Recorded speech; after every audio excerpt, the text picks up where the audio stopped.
to Vikramas. I am Pooja Singh and I am again with a very important topic. I am in front of you. आज हम एक और important topic को discuss करेंगे. ठीक है, कल हमने पढ़ा था कुछ स्ट्रैटेजीज रीजनिंग के टॉपिक के बारे में.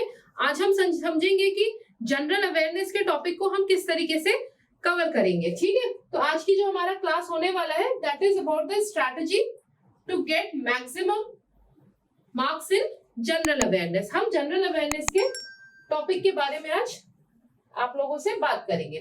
ठीक है, आप सभी लोग जानते होंगे कि एसएससी के एग्जाम में कितने क्वेश्चंस आते हैं जनरल अवेयरनेस से. 25 क्वेश्चंस. कितने मार्क्स के?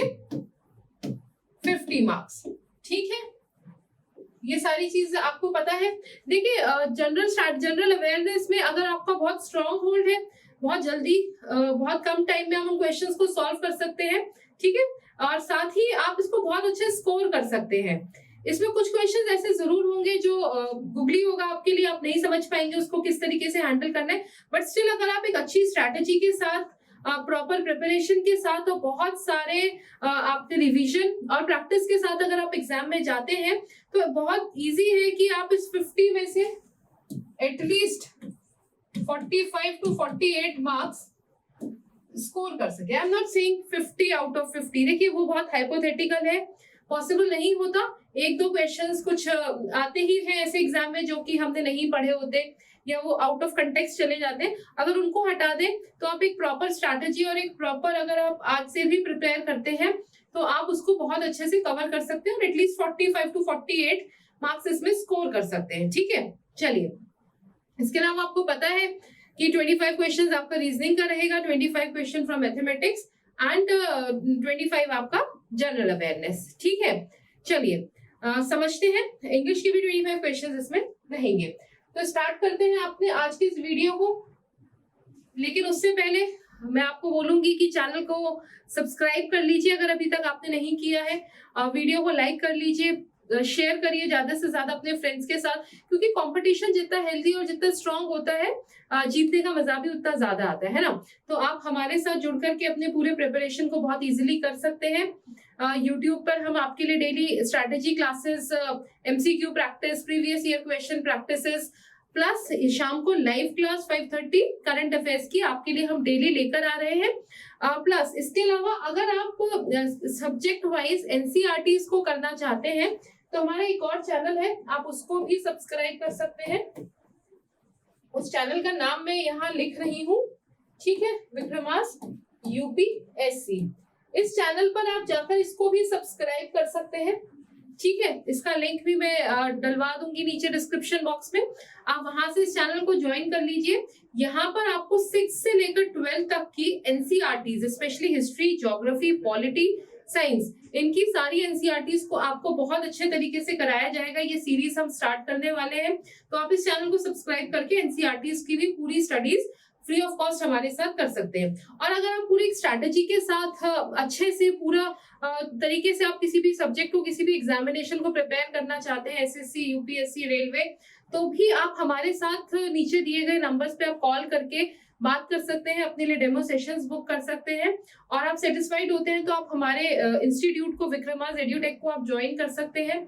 बहुत अफोर्डेबल प्राइसेस में आपको पूरी तरीके से प्रिपरेशन कराई जाएगी. ठीक है, और आपको पूरा गाइडेंस भी हमसे मिलेगा. ठीक है, चलिए शुरू करते हैं अभी आज के टॉपिक को, जनरल अवेयरनेस. आप इस टर्म से क्या समझते हैं? जनरल अवेयरनेस क्या होती है? अपने पड़ोसियों के बारे में जानना, अपने फ्रेंड्स के बारे में जानना?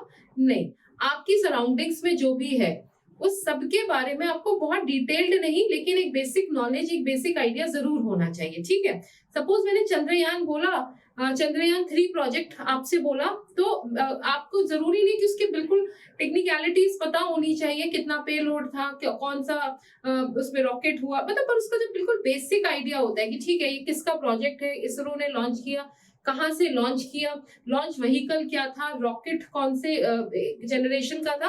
ये कुछ ऐसे बेसिक चीजें होती है जो एज एन एस्पिरेंट आपसे ऐसा रखा जाता है, ऐसा सोचा जाता है कि एज एन एस्पिरेंट आपको इनके बारे में इतना बेसिक्स तो आइडिया होंगे. ठीक है, यानी आपको पीएचडी करने के लिए नहीं कहा जा रहा है, लेकिन एक basic idea as an aspirant it is expected from you that you are at least knowing the basics, ठीक है। चलिए, तो वही होता है जनरल अवेयरनेस, है ना। General awareness could be different thing for a normal person, but for an aspirant general awareness की डेफिनेशन होती है।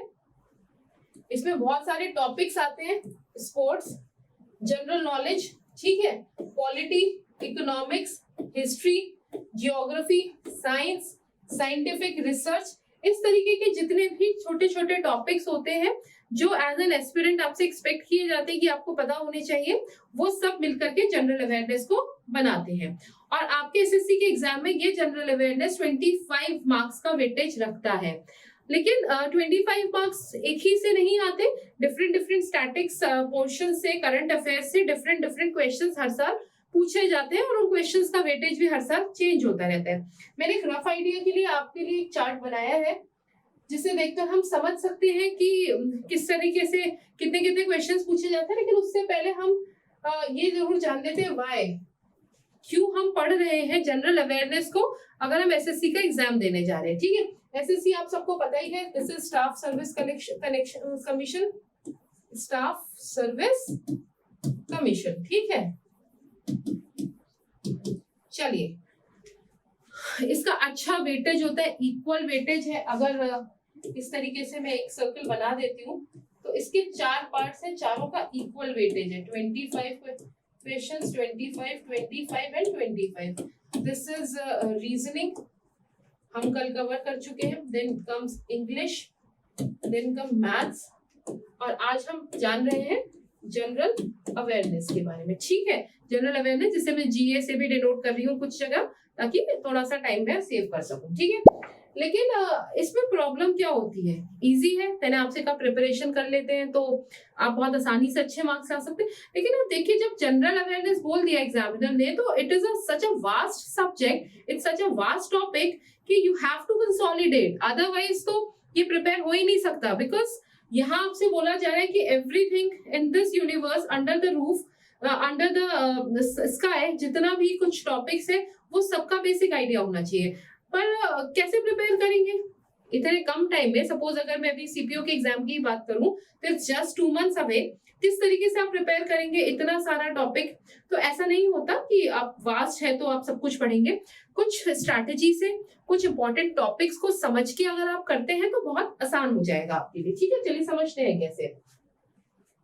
उसके लिए सबसे पहली इंफॉर्मेशन आपको ये पता होनी चाहिए, ठीक है, कि किस पोर्शन से कितने क्वेश्चंस पूछे जा रहे हैं। ये जनरल आइडिया है, मैं अभी आपको बता रही हूँ। एग्जाम में काउंट ना करने लगना कि मैम ने बोला था पॉलिटी से इतना आएगा, हिस्ट्री से इतना आएगा, ये तो ज्यादा कम कर दिया। कभी ऐसा भी हो सकता है कि इकोनॉमी फाइनेंस से आपको 1 या 2 क्वेश्चन मिले और ज्योग्राफी से 7, 8 या 6 से लेकर 8 क्वेश्चन मिल जाए। तो ये वेरी करते रहते हैं, चेंजेस होते रहते हैं, जिसमें कि करंट अफेयर्स के नंबर्स हर साल बढ़ रहे हैं, करंट अफेयर्स की इंपॉर्टेंस बढ़ रही है।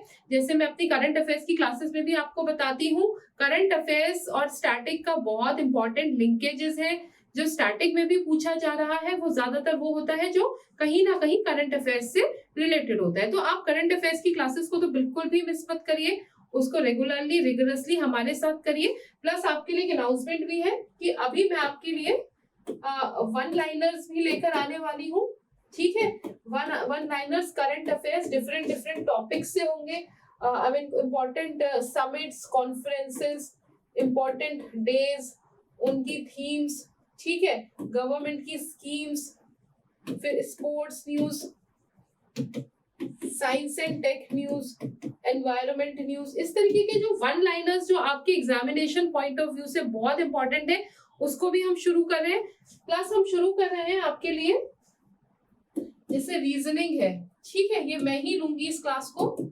इसमें हम डेली एक टॉपिक को समझेंगे, 15 से 20 मिनट्स, इससे ज्यादा नहीं लगाएंगे।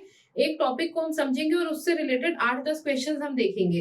उसके बाद आप प्रैक्टिस करिए और देखिए, मेरे ख्याल से अगले 15-20 दिन के अंदर हम सारा का सारा सिलेबस कंप्लीट कर देंगे, ठीक है। चलिए, तो पर इससे पहले हम इसे समझ लेते हैं। Current affairs 5 to 6 questions, economy and finance के कम आते हैं, इकोनॉमी से क्वेश्चंस कम रहते हैं, तो आप वेटेज के हिसाब से ही पढ़िएगा, है ना, कि जिसमें से ज्यादा क्वेश्चंस आ रहे हैं वो आपको डेली पढ़ना है। बहुत ध्यान से पढ़ना है। इसमें कम आ रहा है उसको थोड़ा सा कम टाइम डिवोट करिए, बाकी सबको कंप्लीट करने के बाद ही आप उस टॉपिक पे जाइए। जैसे इकोनॉमी एंड फाइनेंस पढ़ने के लिए बहुत सारा है, पर आउटपुट देखिए कम है, 2, कई बार एक भी होता है, कभी नहीं भी पूछते, ठीक है। वो भी वो क्वेश्चंस होते हैं जो अगर आप करंट अफेयर्स को ढंग से फॉलो कर रहे हैं तो आप इनको आंसर कर देंगे, ठीक है। ज्योग्राफी और हिस्ट्री से 3 से 4 क्वेश्चन होते हैं, ये कभी बढ़ के 5 और 6 तक भी जा सकते हैं, ठीक है। ये दोनों बहुत इंपॉर्टेंट सब्जेक्ट्स हैं, ठीक है। उसके बाद इंडियन पॉलिटी 2 से 3, अगर प्रायोरिटी देखें तो मैं तो कहूंगी दोनों ही 1 पे रखिए, इसको 2 पे रखिए। Science and tech 5 to 6, static GK में ये 1 लाइनर्स, ठीक है। First in India, important schemes, इस तरीके के स्टैटिक में ये सब आता है, ठीक है। तो आप देखिएगा तो मेरे ख्याल से साइंस और टेक को भी आप शुरू कीजिए। वही मैंने बताया, एसएससी चैनल के अलावा विक्रमास यूपीएससी चैनल है, वहां पर साइंस की एनसीईआरटीज भी हम शुरू कर रहे हैं।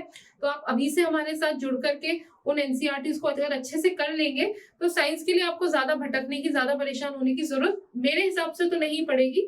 आपके मेजर क्वेश्चंस यहीं से सॉल्व हो जाएंगे, और जो कुछ रहेंगे भी तो वो अगर आप करंट अफेयर्स को ढंग से फॉलो कर रहे हैं तो आप वहां से उसको कवर कर देंगे। तो ये सारा तो आपको बिना किसी दिमाग लगाए हमारे साथ जुड़ करके ही आप पूरा प्रिपेयर कर सकते हैं। तो टोटल इस तरीके से 25 क्वेश्चंस हो जाते हैं, ठीक है।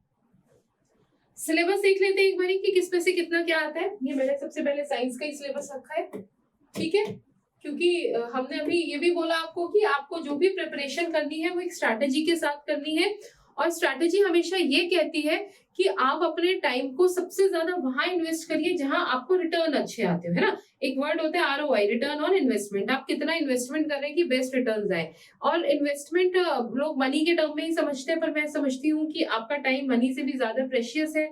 तो you should always look for the returns. आपके टाइम पर आप जितनी मेहनत कर रहे हैं उसका बेस्ट रिटर्न्स आपको मिलना चाहिए।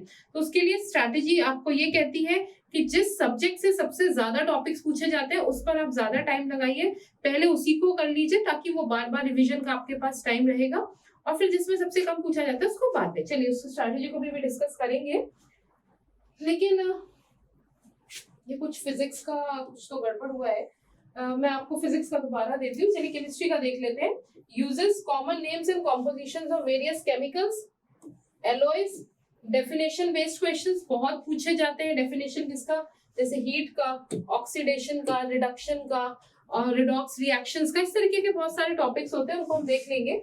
एसआई यूनिट से क्वेश्चंस आते हैं, बहुत इंपॉर्टेंट है, आते ही आते हैं एसआई यूनिट से, है ना, कि किसकी एसआई यूनिट क्या है, या आपको कोई फॉर्मूलाज दे देंगे, वो सब पूछ लेंगे, ठीक है। Chemical change and physical change, क्या होते हैं chemical change, physical change and chemical compound के फॉर्मूलाज, ये भी बहुत इंपॉर्टेंट टॉपिक है, ठीक है। तो देख रहे हैं किस तरह से chemistry. Then comes the biology, parts of plant and their functions, human body and functions, यानी ह्यूमन एनाटॉमी की बात यहाँ पर हो रही है, ठीक है। Basics of animal kingdom, basics ही पूछेंगे, आर्थ्रोपॉड्स क्या है, कॉकरोच, रेप्टाइल्स, ये सब बेसिक क्वेश्चंस, ठीक है।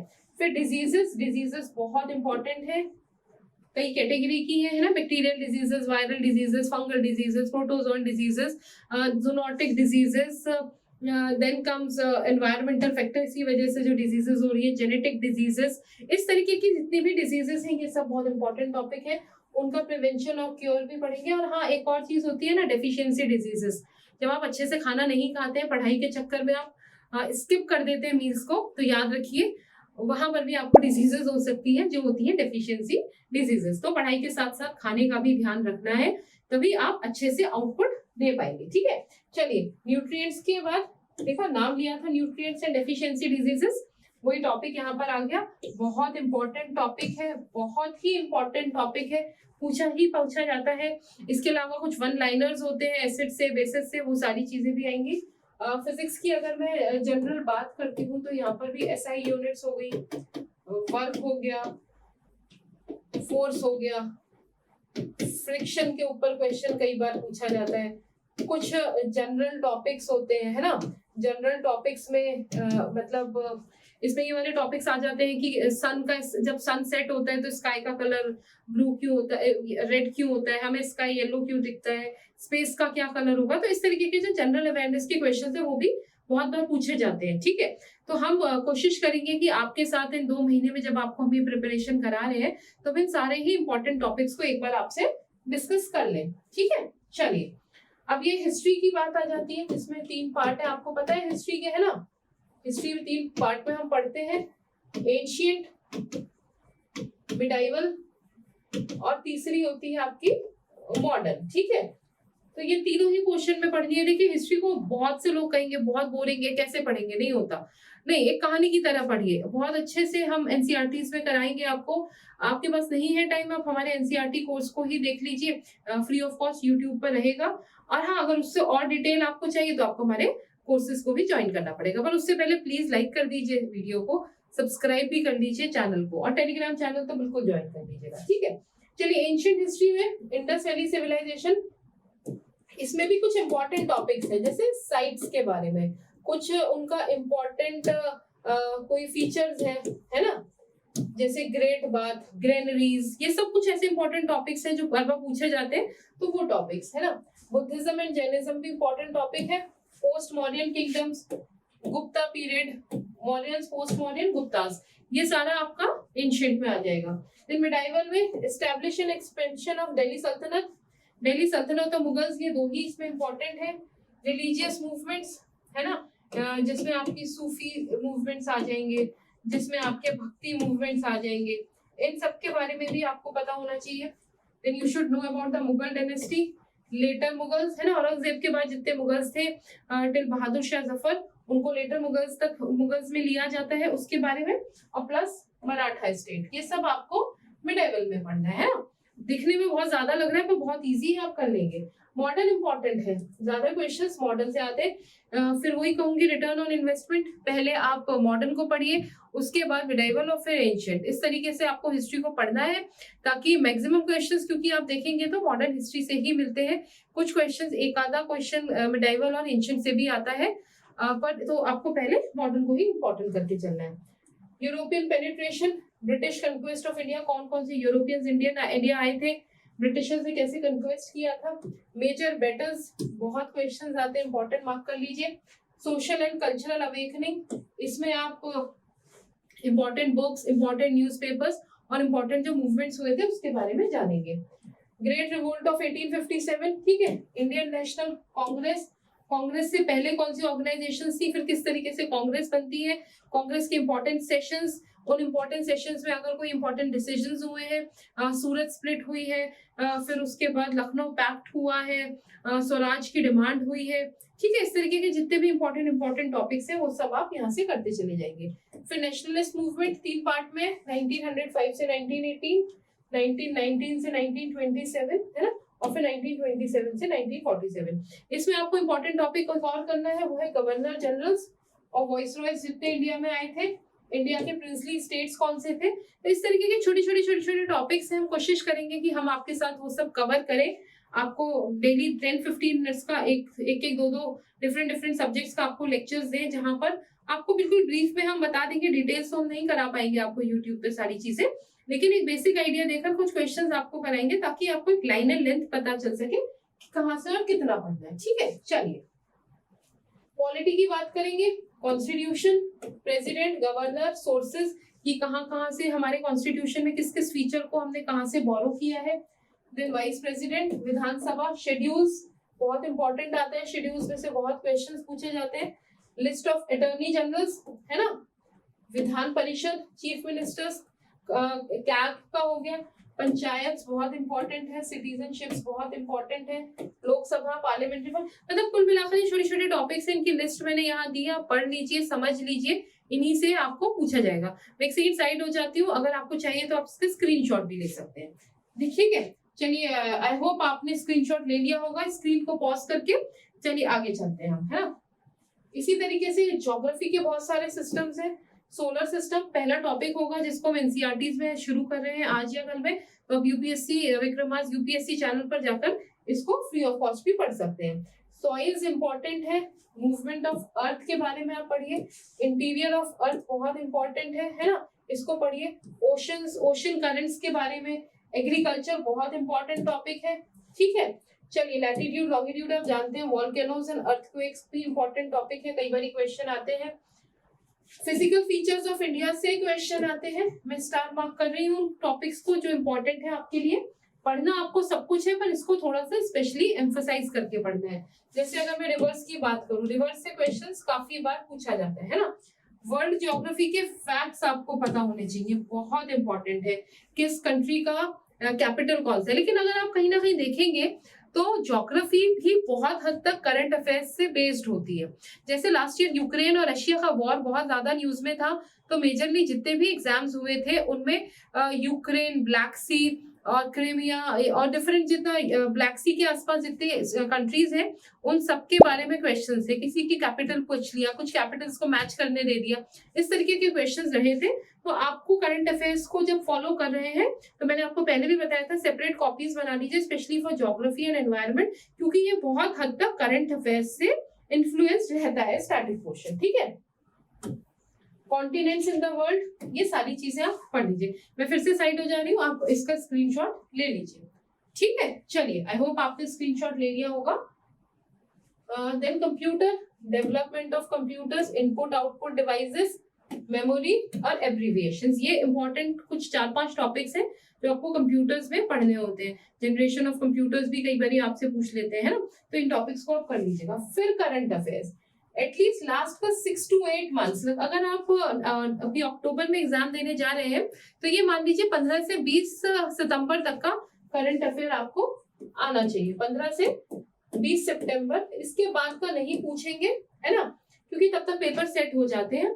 प्लस इससे पहले का 6 to 8 मंथ्स, यानी एटलीस्ट दिसंबर या जनवरी से शुरू करके आप यहाँ तक पूरा क्वेश्चंस को, करंट अफेयर्स को ठीक से पढ़ लीजिए। हम भी आपके लिए डेली करंट अफेयर्स तो ला ही रहे। हमारा कोशिश ये रहेगा कि पिछले दिनों का करंट अफेयर्स भी वन लाइनर्स की तरह हम आपके साथ डिस्कस करें, ताकि आप जब एग्जाम के लिए जाए तो आपको इधर उधर भटकना ना पड़े। हमारे चैनल से आप बार बार उन वीडियोस को देख करके करंट अफेयर्स को बहुत अच्छे से रिवाइज कर सकते हैं। ठीक है, चलिए, गवर्नमेंट स्कीम्स, मैंने कहा था ये वन लाइनर में आपको मैं अच्छे से करा दूंगी, है ना, इसमें आपको परेशान होने की जरूरत नहीं है। क्रोनोलॉजी के हिसाब से हर department wise, ministry wise different जो इंपॉर्टेंट स्कीम्स है उन सब के बारे में हम आपको अच्छे से बता देंगे। ठीक है, awards and honours, sports, news तो हम डेली कर ही रहे हैं, बुक्स एंड ऑथर्स, ये भी इंपॉर्टेंट है। न्यू अपॉइंटमेंट्स, एसएससी के एग्जाम में बहुत बार पूछे जाते हैं new appointments. Folk dances of India, ठीक है, फिर उसके बाद आप जीआई टैग्स के बारे में भी आपको पूछा जाता है। ठीक है, कुछ अगर ट्रेडिशनल फेस्टिवल्स हैं उनके बारे में आपसे पूछ लिया जाता है। लेकिन आप देखेंगे कि ये वाली क्वेश्चंस जो आते हैं, ये वन लाइनर्स आते हैं, ये बेसिकली न्यूज से ही रिलेटेड आते हैं। ठीक है, बाकी स्टैटिक जीके में भी इस तरीके के क्वेश्चंस आ जाते हैं, वो भी हम आपके साथ डिस्कस करेंगे। अब क्वेश्चन है कि आपको पढ़ना कैसे है। मैंने आपको ये तो बता दिया पढ़ना क्या है, पढ़ना कैसे है उसको भी समझते हैं। ठीक है, जैसे मैं आपको थोड़ी देर पहले भी बता रही थी, first you have to prioritize your subject. आपको सब्जेक्ट की प्रायोरिटी देखनी पड़ेगी। उसके लिए बेस्ट चीज क्या होती है, as I always say, go through previous year questions.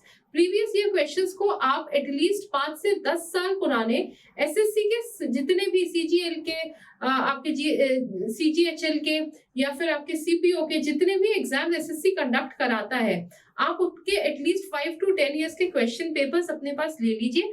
Market में अवेलेबल रहते हैं, नहीं तो आप नेट से भी डाउनलोड कर सकते हैं। ठीक है, उनको ढंग से एनालाइज करिए, समझिए कि एसएससी का पैटर्न क्या है क्वेश्चंस को पूछने का। क्या वन लाइनर पूछते हैं, डिटेल पूछते हैं, डिस्क्रिप्शन में पूछते हैं, क्या है, क्या तरीका है एसएससी का क्वेश्चन पूछने का, किस सब्जेक्ट से ज्यादा क्वेश्चंस पूछे जाते हैं। जैसे मैंने आपके लिए एक छोटा सा समराइज किया था कि साइंस एंड टेक और स्टैटिक जीके, जनरल जीके जो होती है, first in India, tribes of India, GI tags of India, जो कि बहुत ज्यादा चेंज नहीं हो रहा, उससे रिलेटेड क्वेश्चंस पूछे जाते हैं जिनका वेटेज बहुत रहता है। तो आपको कोशिश करनी चाहिए कि पहले उन क्वेश्चंस को आप अच्छे से कवर कर लेंगे, क्योंकि वो क्वेश्चंस हैं जिसमें कुछ बदलाव नहीं हो रहा। पतली स्टैंडर्ड कुछ बुक्स होती हैं, उसी से आपको उन्हें पढ़ना होता है, वहीं से आपके क्वेश्चंस बार बार पूछे जाते हैं। और अगर आप प्रीवियस ईयर क्वेश्चंस 5 से 10 साल के पूछ लेते हैं, तो मेरे ख्याल से आपको उस बुक की भी जरूरत नहीं बचती, क्योंकि क्वेश्चंस कहीं ना कहीं वहीं से रिपीट भी हो रहे हैं, ठीक है। तो सबसे पहले आपको प्रायोरिटाइज करना है सब्जेक्ट को, फिर प्रायोरिटी देनी है, पहले सब्जेक्ट को प्रायोरिटाइज कीजिए। जैसे आपने कहा साइंस, अब साइंस तो आपने बोला, लेकिन साइंस में भी क्या सारा साइंस पूरा डिटेल नहीं, इंपॉर्टेंट टॉपिक्स, कौन कौन से टॉपिक्स से बार बार क्वेश्चन पूछा जा रहा है उन टॉपिक्स को पहले करिए, ठीक है। फिर उस पढ़ना सब कुछ है, क्योंकि हम नहीं कह सकते ना कि पहले पूछा पहले नहीं पूछा तो इस बार नहीं पूछेगा, ऐसा नहीं होगा। पढ़ना सारा है, लेकिन कुछ टॉपिक्स को बहुत इंपॉर्टेंट करके आपको पढ़ना है, उनको बार बार रिवाइज करना है। फिर हमें, ठीक है, इंपॉर्टेंट टॉपिक से शुरू कीजिए किसी पर्टिकुलर सब्जेक्ट की, सपोज साइंस लिया है, फिर आपको क्या करना है, प्रीवियस ईयर क्वेश्चंस को प्रिपेयर करना है ना। पहले एनालाइज किया है, टॉपिक को पढ़ा है, और फिर आपको प्रीवियस ईयर के उस टॉपिक से रिलेटेड जितने क्वेश्चंस हैं उन सबको प्रिपेयर करके जाना है, ठीक है। इंपॉर्टेंट टॉपिक्स के जो प्रीवियस ईयर क्वेश्चंस हैं आप उनको प्रिपेयर करिए, ठीक है। फिर उसके बाद आप देखिए कि आपके वीक एरियाज और स्ट्रॉन्ग एरियाज कहाँ से हैं, और आपके जो वीक एरियाज हैं उनको स्ट्रॉन्ग करने के लिए आप बार बार प्रैक्टिस करिए। देखिए यही एक राइट स्ट्रैटेजी होती है, क्योंकि ये मैथ्स नहीं है, ये रीजनिंग नहीं है जहां आपको सम्स करने हैं, ठीक है। यहाँ स्टैटिक पोर्शन की बात हो रही है, करेंट्स की बात हो रही है, पैटर्न की बात हो रही है, जो पैटर्न बहुत ज्यादा चेंज नहीं होता है, ठीक है। तो आप क्या देखेंगे कि पैटर्न बहुत ज्यादा चेंज नहीं है। तो अगर आप करंट अफेयर्स को हमारे साथ रेगुलर करते हैं, प्रीवियस ईयर क्वेश्चंस को आप डिटेल में लेकर के चलते हैं, तो ये बहुत इजी होने वाला है पेपर आपके लिए, ठीक है। चलिए अब आप फैक्ट्स को याद रखिए, पर्सन के नेम के साथ उस फैक्ट को रिलेट कीजिए, ठीक है, क्योंकि हर चीज आप याद नहीं कर पाएंगे, आपको रिलेशंस बना करके ही करना पड़ेगा। टॉपिक्स के बीच में रिलेशंस आपको देखने पड़ेंगे, फैक्ट्स के बीच में रिलेशंस देखने पड़ेंगे। कुछ शॉर्ट ट्रिक्स अपनी बनाइए, कुछ शॉर्ट ट्रिक्स टाइम टाइम पर हम आपको बताते रहेंगे, उनके साथ पढ़िए, उनसे फैक्ट्स को याद करने की कोशिश कीजिए। लेकिन सबसे इंपॉर्टेंट चीज मैं बार बार आपको बोलती हूँ, रिवाइज रिवाइज रिवाइज, जितनी बार कर सकते हैं, जितना पढ़ा है उससे ज्यादा रिवाइज करिए। क्योंकि देखिए क्वेश्चंस दो तरीके के होते हैं एग्जाम में, एक होते हैं जो आपने पढ़ाई नहीं है, आउट ऑफ कंटेक्स्ट है, किसी को भी नहीं आता, ठीक है, ओके, हो सकता है मेरे से, मैं भी अगर देने जाऊंगी या मुझसे भी एट टाइम पूछा जाएगा तो शायद मैं भी उसको अटेम्प्ट नहीं कर पाऊंगी, ठीक है। लेकिन कुछ क्वेश्चन ऐसे होते हैं जो हम पढ़ के जाते हैं और उसमें से आते हैं और हम नहीं कर पाते या गलत कराते हैं, वो तब होता है जब हम उन टॉपिक्स को रिवाइज नहीं करते। तो ये गलती आपको नहीं करनी है। आप मान के चलिए जो आपने पढ़ा है अगर उसमें से पेपर में आता है, तो फिर अगर आप गलत कर रहे हैं यानी आपकी स्ट्रैटेजी में प्रॉब्लम है, ठीक है। चलिए, तो आपने क्या करना है, सोते जागते जिस चीज को याद करना है वो है रिवीजन। और रिवाइज करने का तरीका क्या होता है, रिवाइज करने का तरीका ये नहीं होता आप कॉपी सामने लेके बैठे हैं, पढ़ने पलटते जा रहे रिवीजन हो रहा है, नहीं। आपने टॉपिक किया, अच्छे से याद कर लिया, क्वेश्चंस लगा लिए, बुक को बंद करना है, साइड में रख देना है, फिर क्या करना है, आईज को क्लोज करना है और उस टॉपिक को दिमाग में दोहराना है, ठीक है। उन फैक्ट्स को बार बार अपने दिमाग में रिवाइज करना है, वहां से आपको उनको दोहरा कर चलना है। अगर वहां आप भूलते हैं, ठीक है, यहाँ पे एक पेन पेपर ले लीजिए, एक सीक्वेंस से आपने जो जो पढ़ा है उसको आप लिख लीजिए दिन में 2 से 3 बार। तो उससे क्या होगा कि अगर आप कुछ भूल रहे हैं आप दोबारा से उसको चेक कर सकते हैं, और एट टाइम नहीं करना, आप छोड़ दीजिए, आगे का करिए, देखिए पूरे में आप कितना भूले हैं, फिर पूरे ही टॉपिक को दोबारा पढ़िए, ठीक है। फिर से ऐसे ही इसी प्रोसेस को करिए कि आप बंद करिए, रिवीजन करिए, फिर एक पेपर लीजिए, उस पर लिखिए।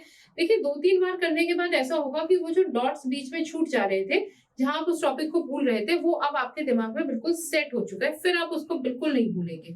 फिर आप वीकली रिवीजन पे जाइए, मंथली रिवीजन पे जाइए, एग्जाम आ जाएगा, आपको फिर उसे रिवाइज करने की भी जरूरत नहीं है, आप बिल्कुल नहीं भूलेंगे, ये मेरी गारंटी है। हिस्ट्री को कहानी की तरह पढ़िए, बर्डन मत समझिए, करनी ही करनी है। 5 क्वेश्चंस बहुत होते हैं, 25 क्वेश्चंस में अगर 4-5 क्वेश्चन की बात करी जाती है, आप अफोर्ड नहीं कर सकते उसको छोड़ना, ठीक है। और इंटरेस्ट डेवलप करिए, जब आप पढ़ रहे हैं तो इंटरेस्ट होना चाहिए, इसलिए नहीं पढ़ रहे कि यार पेपर पास करना है, नो, आप इसलिए पढ़ रहे हैं कि जब आप पेपर पास करके किसी जॉब में जाएंगे तब आपके अंदर एक इंटेलेक्चुअल दिमाग होना चाहिए, आपका जो दिमाग होना चाहिए वो पूरा मेच्योर होना चाहिए, उसमें ये समझ होनी चाहिए कि ठीक है, मैं अगर इस फील्ड में आया हूँ या आई हूँ, मैं इतना सब कुछ पढ़ के आई हूँ, तो वो पढ़ाई मेरी कहीं ना कहीं काम आएगी, है ना। जैसे हमने पहले भी पढ़ा है कि भाई कुछ भी पढ़ा हुआ बेकार नहीं होता, अगर सिलेबस में डाला जाता है तो उसके पीछे रीजन ये होता है कि एग्जामिनर या आयोग, कमीशन, जो भी आपका एग्जाम कंडक्ट करा रहे हैं, वो इस चीज को मान के चलते हैं कि जो भी बंदा आता है, बंदी आती है जो हमें ज्वाइन करते हैं, they should at least have a basic idea about the history, the geography, polity, economy and the general awareness of India.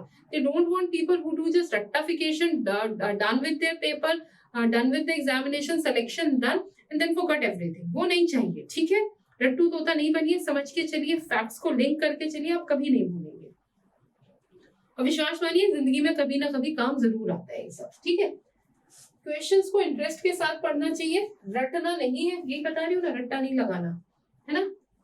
Make a habit of reading at least 100 to 120 questions per day. Daily 100 से 150 questions कर लीजिए। Exam में भी देते हैं ना 100 questions एक बार में बैठ के करते हैं ना। डेली 100 से 150 क्वेश्चंस, मैंने 120 लिखा है, बट मेक इट 150 और 200। इतने क्वेश्चंस आपने डेली पढ़ने ही पढ़ने हैं, समझना ही समझना है, सॉल्व करना है।